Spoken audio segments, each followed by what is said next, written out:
இயேசு உங்களை நேசிக்கிறார். பிரியமானவர்களே, இந்த நாளில் ஆண்டவர் நம்மளோடு பேசும்படியாய் வேதத்திலிருந்து ஒரு வசனத்தை கூட வாசித்து ஆண்டவர் நம்மளோடு இடைபடுகிற காரியத்தை பார்ப்போம்.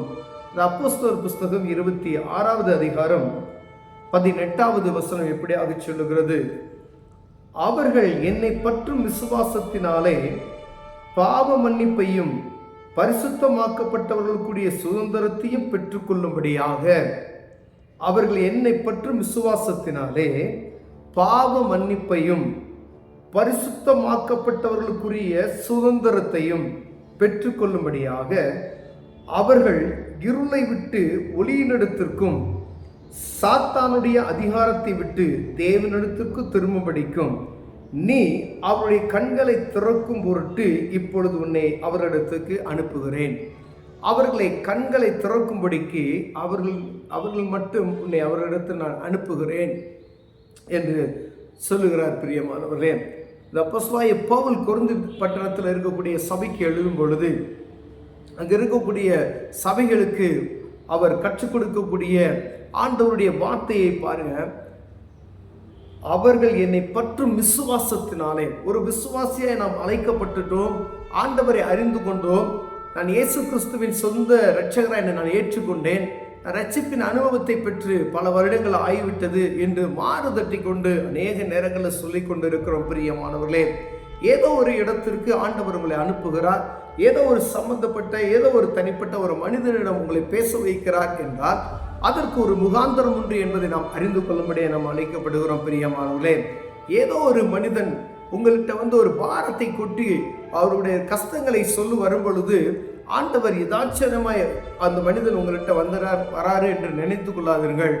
ஆண்டவர் அவரை உங்கள்கிட்ட அனுப்புகிறார் என்று நீங்கள் அறிந்து கொள்ளும்படியாய் ஆண்டவர் உங்களோடு பேசுகிறார். பிரியமானவர்களே, ஏனென்றால் பாவ மன்னிப்பையும் பரிசுத்தமாக்கப்பட்டவர்களும் சுதந்திரத்தையும், நம்ம சுதந்திரம் அப்படின்னு சொன்னால் நம்ம நினைக்கிறோம் இந்திய தேசம் சுதந்திரம் அடைந்து விட்டது, ரெண்டாவது அடிமைத்தனத்திலிருந்து ஒரு பெரிய சுதந்திரம் கிடைத்து விட்டது அப்படின்னு. ஆனால் இதையெல்லாம் காட்டிலும் பாவத்தை குறித்து, இந்த பாவத்திலிருந்து அடிமைப்பட்டு இருக்கிற அந்த ஜனங்களை விடுவித்து பரிசுத்தமாக்கப்பட்டவருடைய சுதந்திரம் அப்படின்னு சொல்லி ஒன்று இருக்கு.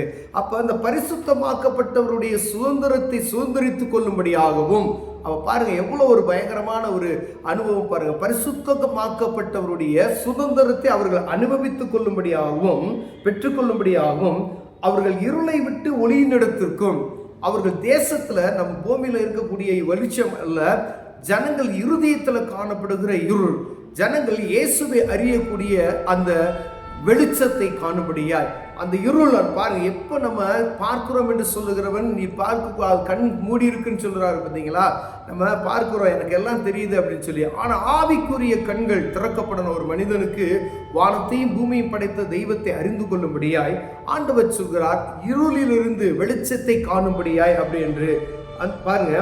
ஒளியினிடத்திற்கும் சாத்தானுடைய அதிகாரத்தை விட்டு தேவனிடத்திற்கு திரும்பும்படியாகவும், ஒரே ஒரு காரியத்தில் எவ்வளவு காரியம் சொல்லப்பட்டு இருக்க, சாத்தானுடைய அதிகாரத்திலிருந்து தேவனிடத்திற்கு அவர்கள் திரும்பும்படியாகவும் நீ அவருடைய கண்களை திறக்கும் பொருட்டு, அவருடைய கண்களை திறக்கப்பட்டு பொருட்டு அப்படின்னா அவருடைய அறியாமையில் இருக்கக்கூடிய அந்த மனநிலைமையை எப்படியாவது அவர்களுக்கு புத்தி சொல்லி அவர்கள் அறிந்து கொள்ளும்படியா அவர்களுக்கு வழியை காட்டு என்று சொல்லி, அது மாத்திரமல்ல இப்பொழுது உன்னை அவர்களிடத்துக்கு நான் என்ன செய்கிறேன், அனுப்புகிறேன். அப்போ ஆண்டவர் உங்களை ஒரு இடத்திற்கு அனுப்புகிறார் என்றால் ரட்சிப்பின் அனுபவத்தை பெற்றுக்கொண்டு சுவிசேஷத்தை பாதைக்கு அனுப்புவார் என்றால் அந்த காரியத்தில் எவ்வளவு தெளிவுள்ளவர்களாக நாம் இருக்கும்படியாய் நாம் அழைக்கப்படுகிறோம். பாருங்களேன், ஒரு ஜனங்கள் பாவ மன்னிப்பின் நிச்சயத்தை அவங்க பெற்றுக்கொள்ளணும். இது பாவம், இது பாவத்தை விட்டு நீங்க வெளியே வரணும் அப்படின்னு சொல்லுகிற அந்த காரியத்தையும் பரிசுத்தமாக்கப்பட்டவர்களுடைய சுதந்திரத்தை அவர் சுதந்திரித்துக் கொள்ளும்படியாகவும், இருளில் இருக்கிற ஜனங்கள் வெளிச்சத்தை காணும்படியாகவும்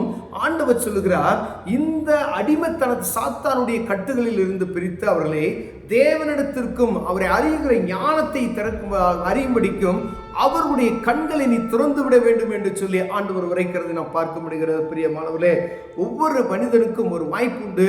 ஆண்டவர் உங்களுக்கு கொடுக்க அந்த வாய்ப்பை சரியாய் நீங்க பயன்படுத்தி உங்களுக்கு கொடுக்கப்பட்ட அந்த ஒரு மனிதனை நீங்க சரியா தேவ சமூகத்துக்கு நீ நடத்துவீர்கள், ஆனால் பரலோகத்தில் ஒரு பெரிய சந்தோஷம் உண்டாகும் என்று சொல்லப்படுகிறது. பிரியமானவர்களே, நம்ம ஆலயத்துக்கு போறோம் வரோம், அதெல்லாம் ஒரு பக்கம் இருந்தாலும் சுவிசேஷம் என்பது எல்லா மனிதர்கள் மீதும் விழுந்த தலையின் மேல் விழுந்த கடமை என்பதை நாம் அறிந்து கொள்ள வேண்டும்.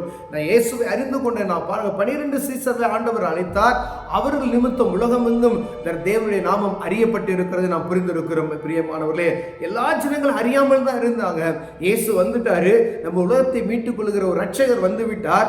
ஒவ்வொரு பரிப்பட்ட மனிதனுடைய பாவத்தை மன்னிப்பதற்கு அதிகாரம் கொடுத்து நம்மளை விலைக்கரையும் கொடுத்து அவர் சொந்த ரத்தத்தை சுந்தி விலைக்கரையும் கொடுத்து நம்மளை மீட்டுக் கொண்ட ஒருத்தர் உண்டு என்பதை ஒவ்வொரு ஜனமும் அறியும் பொருட்டாக, ஏதோ இந்த பட்டணத்தில் இருக்கிறவங்க, ஏதோ தமிழ்நாட்டில் இருக்கிறவங்க மட்டும் அல்ல, இங்க இந்திய தேசத்தில் இருக்கக்கூடிய மாநிலத்தில் மாத்திரம் அல்ல, உலக தேசத்தில் இருக்கிற உலக நாடுகளில் இருக்கக்கூடிய அனைத்து மக்களும் இந்த இயேசுவே கிறிஸ்து என்றும் இயேசு எனக்காக விலைக்கரையை கொடுத்திருக்கிறார் என்ற இந்த அன்பை அறிந்து கொள்ளும்படியாய், பாவ மன்னிப்பின் நிச்சயத்தை பெற்றுக் கொள்ளும்படியாய், பரிசுத்தமாக்கப்பட்டவருடைய அந்த சுதந்திரத்தை சுதந்திரித்துக் கொள்ளும்படியாய், இருளிலிருந்து வெளிச்சத்தை பார்க்கும்படியாய், சாத்தானுடைய பிடியிலிருந்து தேவனுடைய பக்கத்தில் வரும்படியாய் உங்களையும் என்னையும் அழைத்திருக்கிறார். பிரியமானவர்களே, அவர்கள் அன்று சொன்ன அந்த வார்த்தை இன்று வரைக்கும் எல்லாரும் பிரசங்கித்துக் கொண்டு இருக்கிறோம். ஆனா அநேக நேரங்களில் அறியப்பட்ட ஜனங்களாகிய நாம் பெற்றுக்கொண்ட இன்பத்தை பிறருக்கு சொல்ல விடாதபடிக்கு ஆண்டவர் சொல்றார், இதற்காகவே உன்னை நான் அந்த இடத்திற்கு நான் அனுப்புகிறேன். உங்களை ஆண்டவர் ஒரு இடத்துக்கு அனுப்புகிறார் என்றால்